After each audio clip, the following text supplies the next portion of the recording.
আজকে মূলত শিরিন শারমিনকে নিয়ে আসা হয়েছিল। আপনারা জানেন যে তথাকথিত 17 বছর যিনি অবৈধ মসনদে ছিলেন, ফ্যাসিস্ট মাফিয়াদের অন্যতম শরিক এবং এই মাফিয়া সরকারের এজেন্ডা বাস্তবায়নেরও কর্ণধার। কারণ রংপুর পীরগঞ্জ 6 আসন এই তথাকথিত মাফিয়া শেখ হাসিনার সরকারই কিন্তু তাকে গিফট করেছিল এবং সেই আসনের আমি একজন বাসিন্দা।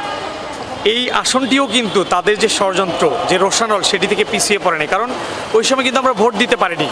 আমি সে কথাটিই বলছি আপনাদের সামনে যে সেখানে কোনো ভোটই হয়নি। অর্থাৎ এই মাফিয়া সরকারের স্বৈরাচারী এজেন্ডা বাস্তবায়নের মাধ্যমে কিন্তু তারা জুলাই আগস্ট গঠিয়েছে, বিপ্লব হয়েছে, প্রায় 1500-র বেশি মানুষকে জীবন দিতে হয়েছে, 30,000 বেশি মানুষকে কিন্তু হতাহত হতে হয়েছে।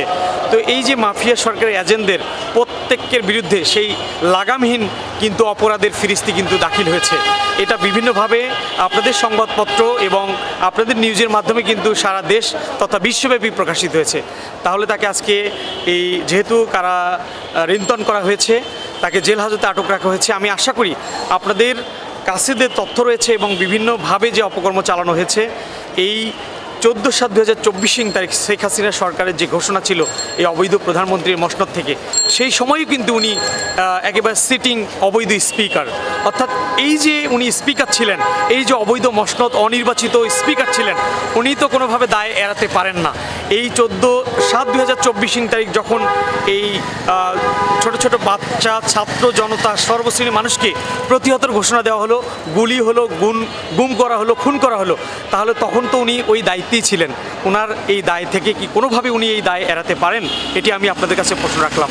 আমি চাই যে সঠিকভাবে যদি আপনাদের মাধ্যমে বিশ্লেষণ ধর্মী যে অনুসন্ধান রিপোর্ট রয়েছে, সারা বিশ্বব্যাপী যে তথ্যউপাত্য চলে আসছে, সব কিছু মিলেই এই শিরিন শারমিনকে বিচারের আওতায় নিয়ে আসা এবং তার কাছ থেকে সঠিক তথ্য উদ্ঘাটনের অসংখ্য কিন্তু পরিকল্পনা করে যে গুম ঘটানো হয়েছে, সেগুলো তথ্য কিন্তু আপনাদের কাছেই আছে। আমরা সঠিক বিচার চাই এবং আজকে উনি যেইভাবে অবৈধ সরকারের মসনদ থেকে অপকর্ম চালিয়েছেন সেটির একটা সঠিক সুরাহা। দেখেন, আমাদের দ্বন্দ্ববিধি আইন রয়েছে, সেখানে 34 সেকশন রয়েছে, 249 রয়েছে, অসংখ্য এই স্পেশাল আইনগুলো রয়েছে। আন্তর্জাতিক অপরাধ ট্রাইব্যুনালেরও অনেকগুলো ধারা সেখানে বিশ্লেষণ রয়েছে যে যদি কোনো একটা খুনও হয়, একটা গুমও হয়, একজন মানুষের রক্তও যায়, তাহলে যারা সহ আসামি, যারা অ্যাবেটর, যারা প্ররোচনা দিয়েছেন অথবা সরাসরি মাটি থেকে ঘটনা ঘটিয়েছেন অথবা দূর দূরান্ত থেকে পরিকল্পনা দিয়েছেন বা পরিকল্পনা বাস্তবায়নের জন্য অনেক দূর থেকেও যারা এই অবৈধ সরকারকে মোটিভেট করেছেন, প্রত্যেককে কিন্তু সমান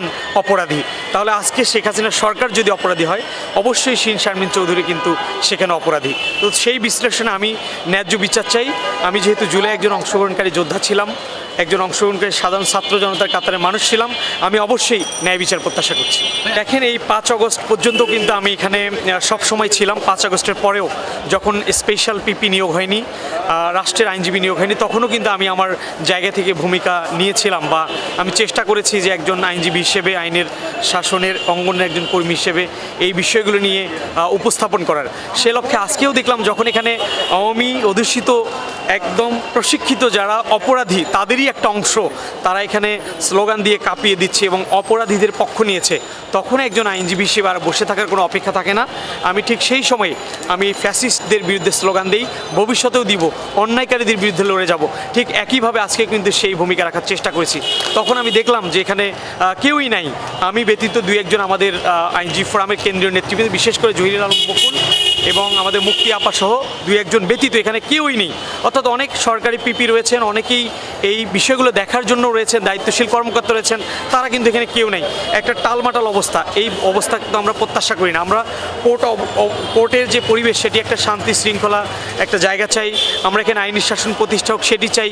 তো যারা স্বৈরাচারের দোষর, যারা স্বৈরাচারের শরিক, যারা মাফিয়াদের এজেন্ট, তারাই যদি এসে কোর্ট পরিস্থিতিকে অস্থিতিশীল করতে চায়, সেখানে আর বসে থাকার কোনো অপেক্ষা থাকে না। এজন্যই মূলত আমি দাঁড়িয়েছিলাম। আমি এভাবেই কাজ করে যেতেছি, আপনাদের সহযোগিতা চাই।